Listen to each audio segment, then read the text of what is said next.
For years, I was the guy to call if you had a squirrel in your attic. I mean, to a lot of people, I'm still that guy. But over the last 20 years, I've branched out to other, less common infestations. Now I'm the guy you call if there is a haunted doll rummaging through your attic, or a Sasquatch trampling your flower beds. I love my job. The specializations I've acquired have allowed me to travel across the country, meet incredible people, and experience cryptids like few have ever done before.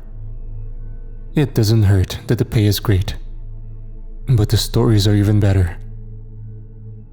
I have one short story for you now. It's more of a public service announcement than anything else really. I've dealt with every sort of infestation, from Sasquatches. Spray human urine around the area of sighting and it will avoid the area. Demonic presences usually bring a priest in, sometimes can be tricked into inhabiting a lesser creature, like a frog. And jackalopes is just a bunny with some antlers. Put it in a cage and give the poor thing a carrot. But recently, there has been one cryptid that has been growing more and more invasive into human settlements. The hide behind. Most commonly found in the forests of the northern United States and Canada, the hide behind is one cryptid that cannot easily be dealt with. In fact, I'm not sure it's even possible for one of these to be bagged intact like we normally would with other cryptids. To my knowledge, no hide behind has ever been killed, maimed, dazed, or even simply removed from a residence. Once it has made a claim to an area, whether it be a local forest, a cave, or even in one particularly bloody case, a Bass Pro Shop, it will defend that area to the death. First documented by the Native Americans, then by lumberjacks in the PNW of America, the hide behind is one of the lesser known cryptids on the continent, but without a doubt, one of the most dangerous. No one really knows what they look like. As the name suggests, as soon as they are seen, they quickly duck out of view to hide behind something in the vicinity. In the wild, this would be trees and rocks. In your home, this could be a corner, a kitchen cabinet, a television, or literally anything else, as they can manipulate their body to hide behind an object of any size. In the few accounts of the sightings we have on record, they have been described as everything from a large bear-lion hybrid to a frail and elderly woman with long arms and rashes on her skin. Because of this wide discrepancy in their descriptions, they are believed to be shapeshifters that can change their shape based on what they believe will best get their potential victim to come closer and investigate the sighting. I don't know why the hide behinds are moving into suburbs. I'd guess destruction of their natural habitat. But it is becoming a real problem. That's why I'm going to share this story with you now, so you know what to do if one shows up in your home.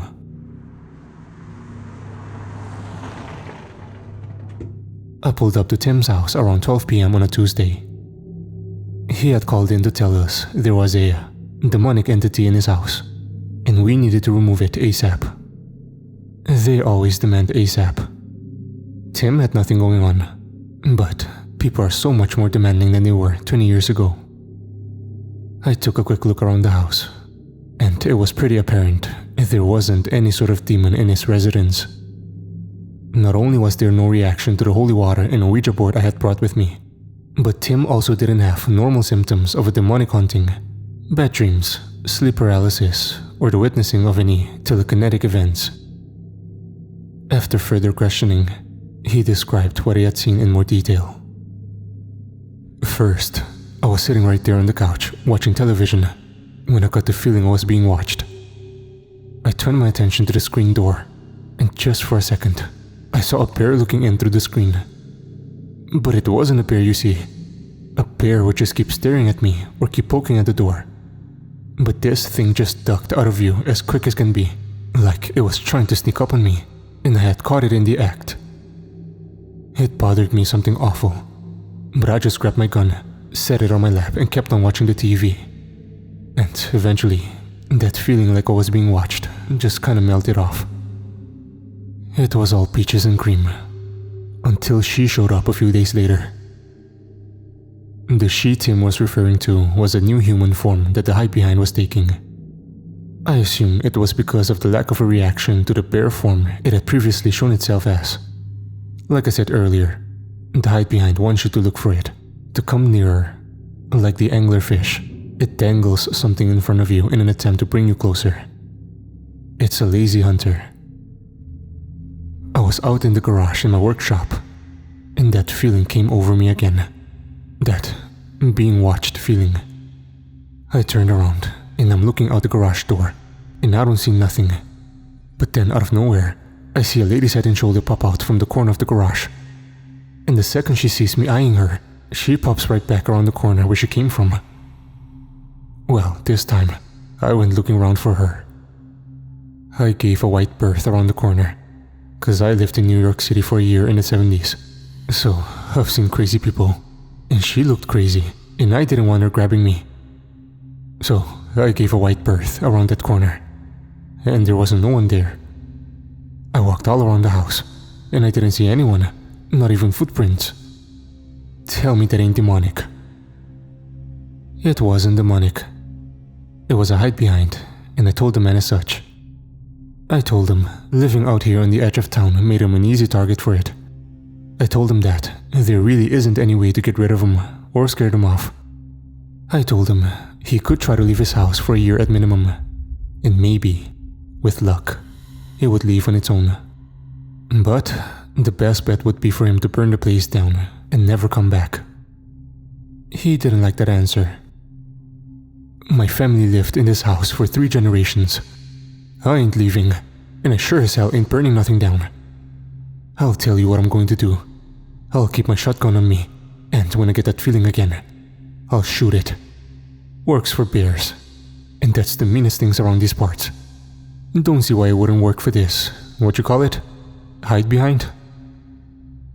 You can't argue with anyone over the age of 65. People get set in their ways. Their beliefs calcify. So instead, I was honest with him. I told him 2 things. The first thing I told him was that eventually he'd get that feeling that he was being watched, and he'd get his gun, and he'd start looking around for the hide behind. Only, he wouldn't find it. That's what happens in all these cases. Because at that point, it found the best hiding spot it can possibly get. The only place you won't be able to lay eyes on it, even if you tried. Directly behind you. And at that point, it's too late for you. The second thing I told him was that I'd be back in 2 days, and more than likely, he'd be dead. And then I left. 2 days later, I pulled my van up Tim's driveway to find the screen door open and blowing in the wind. I didn't even need to cross the threshold of his house to find him. He was everywhere. On the floor, the ceiling, the walls. The smell was unbelievable. I poured some gasoline on the front porch and lit it with a match. The house was an inferno within 30 seconds. I got in my van and started to pull out of the driveway, and I took one last look at the house, and then beyond it into the tree line, where I saw for just a split second a young boy, before he quickly pulled back and disappeared behind a thin little tree. I was hundreds of miles away by lunchtime. I say all of this to tell you, if you ever think you might have a hide behind in your house, or even in the area, leave. Burn the place down if you can, so new people don't move in. These things are like bears. If they know they can get food someplace, they're just going to keep coming back. And if you get the feeling that you're being watched, and you can't figure out why, call your loved ones. Because it's standing directly behind you.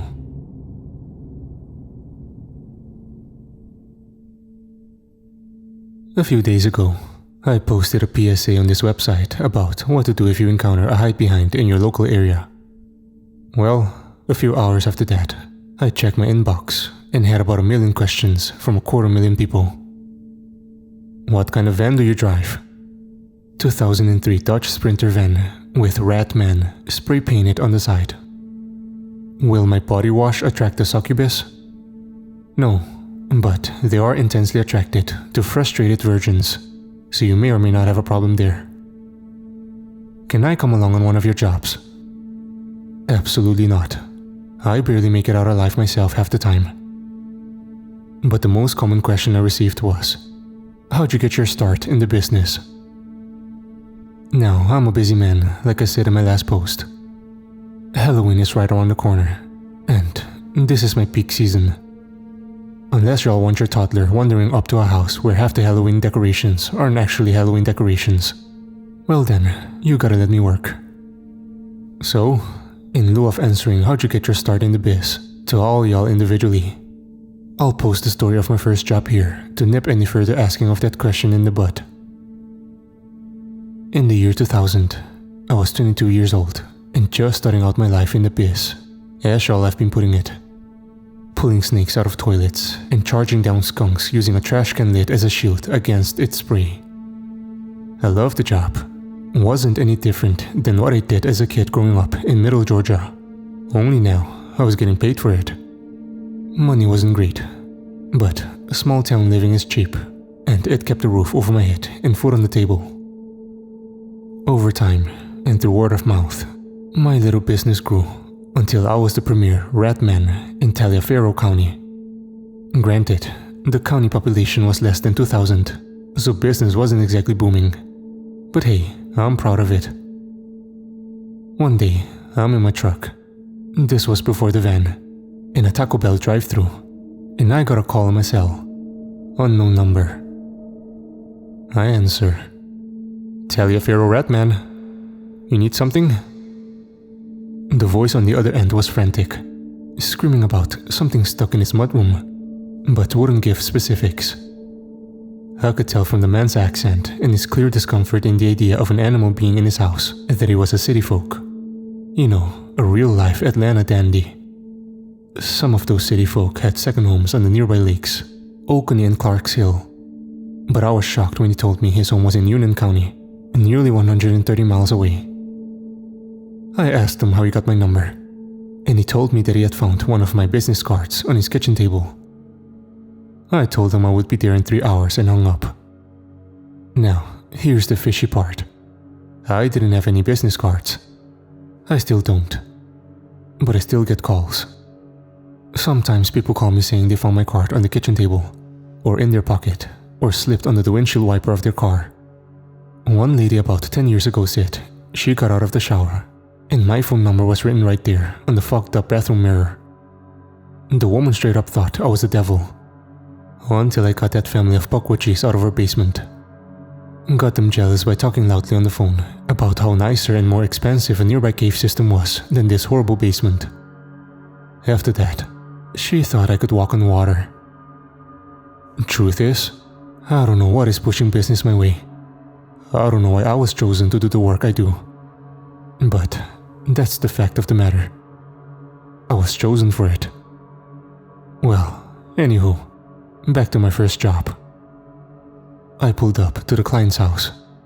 Or I guess the better word for it would be compound.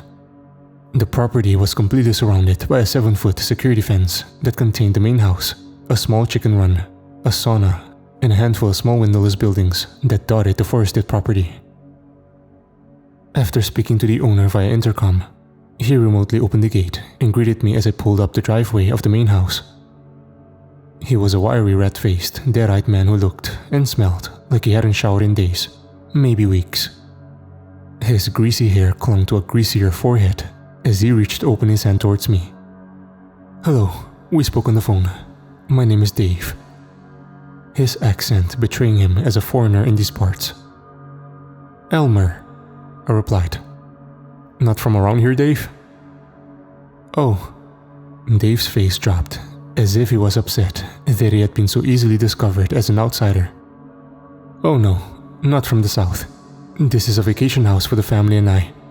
The winters down here are mild compared to up north. I couldn't believe this guy had a wife smelling like he did. Where's the family? I'm down here doing some maintenance just for the week. The whole family won't be here for another 2 months or so. Alright, well, What's the problem? Dave stepped close to me. I mean really close, like Eskimo kisses close, and asked me, "You deal with this stuff often, huh? Your card makes it seem so." Thankfully, he took a step back. Honestly, I'm not even sure where I got this card in the first place. "You, got that card on you, Dave?" "Here." He handed the card over to me. It was a plain white business card with black text that read, "Elmer Ratman Box, Animal Control and Cryptid Specialist. His prices are unbelievable." The back of the card had a little picture of a ghost, along with my phone number. At this point, I should tell you, these cards are different every time. I still don't know where they come from, and I've stopped caring. Each one has some stupid pun on it. He's got the spirit. Half price on April Fool's Day. I've seen one that had a picture of me wearing a Frenchmaid's outfit with the words, "Plagued by paranormal entities, call Elmer," splashed across it. I do not like that one, and I have no idea where that picture came from, so don't ask. "Yeah, I deal with these kind of things all the time," I said. "Now, show me where the critter's at." Dave led me down the hill on which the main house stood, and out to one of the smaller buildings that punctuated the tree line. "It's in here," Dave said as we approached a small shed about 10 feet by 10 feet. A large padlock held the door in place. "I thought you said it was your mudroom," I asked. "Yes. Well, I was panicked on the phone, I supposed," Dave explained. "As you can see, we keep chickens here, and when the boys are here, we like to go hunting. This is where we clean and butcher our animals." Good enough explanation for me. "Open it up." Dave opened it up and practically ran back towards the main house as I stepped into the room. It was all white, painted cinder block walls, fluorescent lights, laminate flooring with a train in the middle of the room. A large hook hung from the ceiling to hang a deer carcass. There was a countertop with a sink and a few drawers, probably knives in there, a wall-mounted security camera. I'd like to know more about that. But what really demanded my attention was floating on air in the top corner of the room, facing the wall. It was a human head. I couldn't believe it. Nowadays, this is an average Wednesday. But imagine you're in my position. Your neighbor calls you over to help get a raccoon out of the attic. Then you get there, and he's all, "Oh wait, never mind, it's a decapitated human head. Oh yeah, and it flies around like a helium balloon." That's right, folks. A floater on my first day. A real trial by fire. I didn't panic.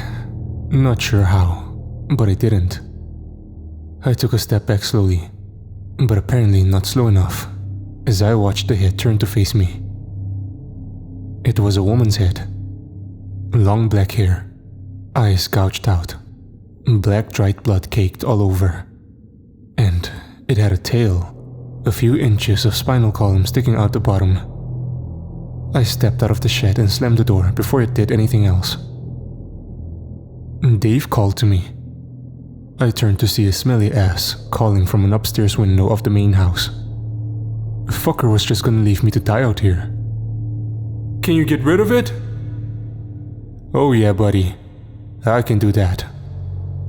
I was talking out my ass. "But we need to talk." I told Dave I could get it out, but it would be expensive. Very expensive. I also told him I would need time. A few days. I made up some bullshit about rituals and waiting for the correct phase of the moon. But in reality, I had no idea what I was going to do, and I just needed enough time to look around on the internet to figure out what the hell I was dealing with and how it should be handled. I told him that I have to go home to get things ready, but I'd be back in a few days to fix this floating head problem. He made a counter offer. He'd give me a cash advance right now to go into town and gather all the necessary supplies for rituals and the cleansings. And I could stay the night on the property so I wouldn't have to drive the 3 hours home. He'd also give an additional bonus if I could have the cursed noggin removed within the next 24 hours. I asked him if he had internet access. He did. I accepted. I could kill 40,000 rats and still not make the money I was going to make in the next 24 hours if I could pull this off. I took the extremely generous cash advance and zipped out of the compound to buy my supplies. I drove the 40 minutes south to Dahlonega, an old gold mining town, and found an electronics store where I bought a laptop computer and a mouse. That's all I really needed. But I couldn't go back empty-handed when I promised an elaborate ritual, so I popped into a few of the novelty gold mine stores and bought some fool's gold, a few pretty rocks, a nice hat that was just for me, and a peacock feather. Then I headed back to the compound. I spent the entire drive back pinching myself, wondering if I had finally lost my marbles, questioning my faith, replaying every single episode of X-Files over and over in my head. I decided it didn't matter if I was crazy or not. Either way, it was happening. I got back to the compound, parked the car, and brought my newly bought equipment up to the room I would be using on the second floor of the main house, then asked Dave for the key to the shed. I wanted one more look at the hit. I slowly opened the shed door and peeked inside. The hit was still floating in the top corner of the room, facing the wall. I stood for a while watching it. It slowly popped up and down as if floating in water. I watched what little of the neck was left vibrate as gentle moans emanated from it. I cleared my throat. The hit slowly turned towards me. Its expression didn't change. It didn't lose any elevation either. It seemingly wasn't interested in me at all. I took a quarter out of my pocket and tossed it up towards the hit, where it blinked off its cheek and bounced down to the floor below. The hit remained neutral. This thing didn't give a shit about me. Might as well have called it my dad.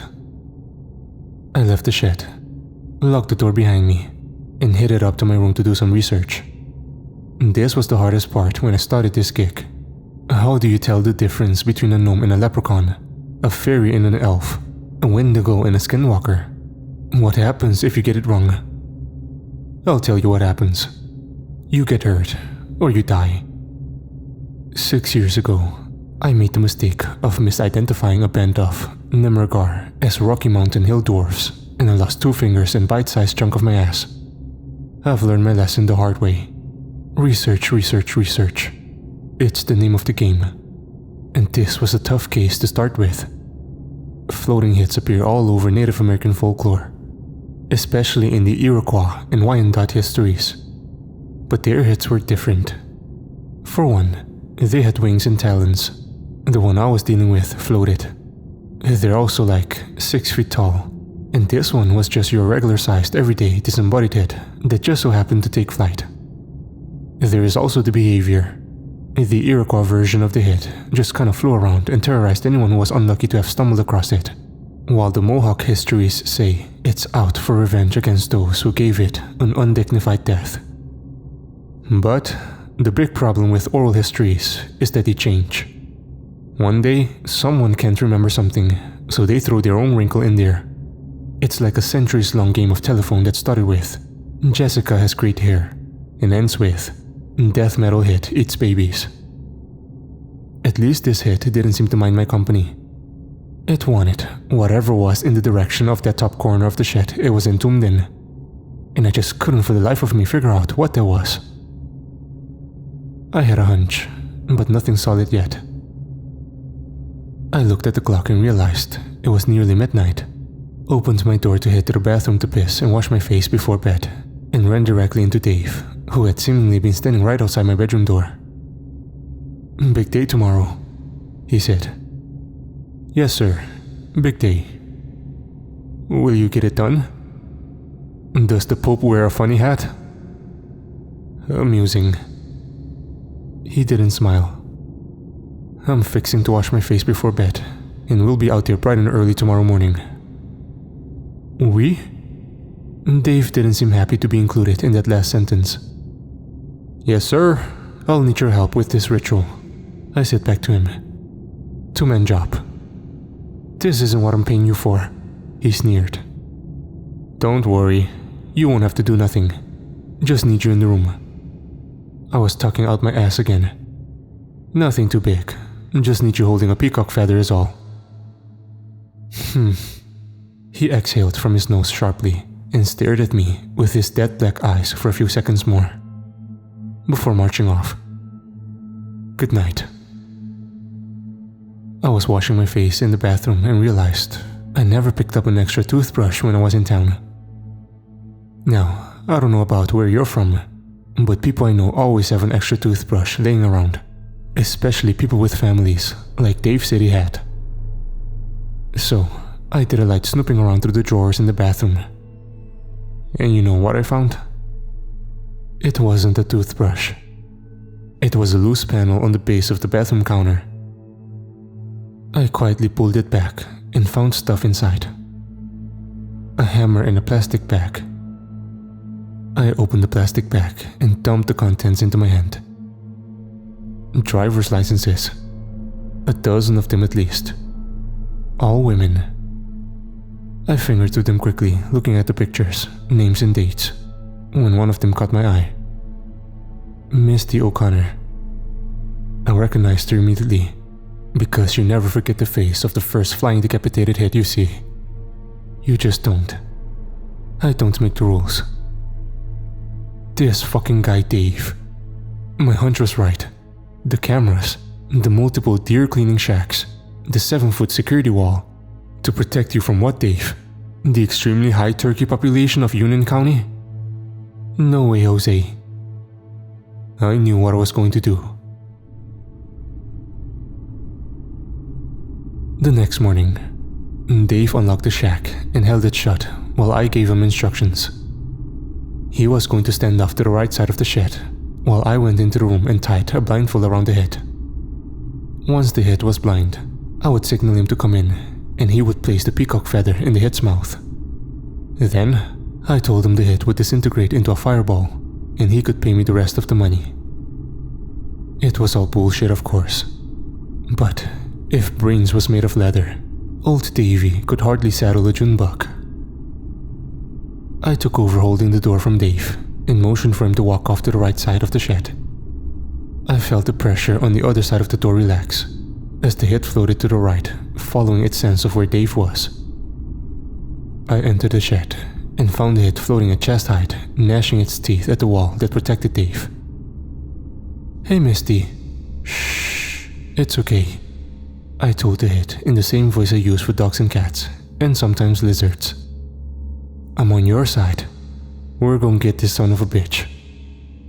I looped a piece of cloth around the head, covering the empty sockets where the eyes used to be, and held the two loose ends in my hand like a leash. The head pulled gently, as if agreeing to my unspoken plan. My other hand held a piece of fool's gold for literally no reason other than convincing shit-for-brains Dave my plan was totally legit. Alright now, Davey, come on in, I shouted towards the open door. The head of Misty O'Connor pulled the leash gently, following the path Dave took as he walked the perimeter of the building. Dave appeared in the doorway, looking like a total idiot by holding out his peacock feather towards the head like a priest would hold crucifix towards a vampire. So, all I have to do is put the feather in its mouth? Dave asked, his voice cracking and clearly terrified. I fake-strained and sucked in a few short breaths, pretending to be fighting for my life, holding back this monster. Just do it already. I can't hold it for much longer. Dave shrieked as he shoved the peacock feather into Misty's mouth. The head slowly pulled the feather in with its lips and teeth, and gave a few over-exaggerated cow-like chews before swallowing. The mangled feather dropped from the open neck at the bottom of the head and landed on the floor with a wet plop. I stopped straining and started to relax. It's working! It's losing energy! I shouted at Dave in fake exhilaration. So, that's it? Dave asked, catching his breath. We killed this bitch? The head tugged on its leash a little harder at that last word. We got her, I said back. Then, I don't need you anymore. Dave said, as in one fluid motion, he pulled a knife out from behind his back and lunged at me. Everything went according to plan. I released the blindfold leash, and Misty was on Dave like a pit bull on a preschooler. First, she bit his knife-wielding hand off at the wrist. Then, in a split second of confusion that followed, she bit a sizable chunk of his neck. Dave collapsed in a bloody heap on the floor, trying to pat his one-time victim with his remaining hand. But she was far too quick for him. By the time he tried to swat her, she was already on the other side of his body, biting off another chunk. Eventually, he stopped fighting. And that's when it got really gruesome. He lay on the floor of his kill room, crying and begging for mercy like so many women had done before. And just like those women, he wouldn't get any. I looked away, but the horrible sound of breaking bone made me look back. Misty's jaw was unhinging, breaking, expanding. Then, like a boa constrictor, she began the tedious process of slowly, almost tenderly, swallowing him whole. She started at the feet, which were easy enough. But around the thighs, she began to flick her chin forward and tilt her head back to help the fresh meat go down. Less snake-like and more Komodo dragon-like. Dave screamed the entire time. The last thing to go was one of Dave's outstretched arms, which she greedily slurped up like noodle. I'm not going to lie. Once she was finished, it was awkward. We both kind of just looked at each other for what felt like an eternity. Eventually, I had to break the silence. It just felt too weird. So I said, "Hi, Misty." Then I immediately felt like an idiot for saying something so stupid. What am I, 5? After another few seconds, Misty erupted into a small fireball and completely vanished. Turns out, I was actually right about that part. It felt good to be right. I phoned the police and answered their questions when they showed. Told them I was here for an appointment and noticed some weird shit. They searched the property, and that was that. They found 2 other girls. One of them was still alive. Of course, they think Dave is on the run. But it at least gave some families some closure. Then I walked back to my truck, upset about not getting paid more than the advance, which I had already spent, when I felt a weight in my pocket. I reached in and pulled out an envelope of cash. That's how it works. A lot like the business cards. I have no idea how. It just shows up, and I don't ask questions. I hope this answered some of your questions. Maybe after Halloween, I can answer a few more of y'all. Or maybe I could tell you about the 2 years I spent traveling. Either way, I hope you enjoyed my stories. And if you ever need me, you already have my card.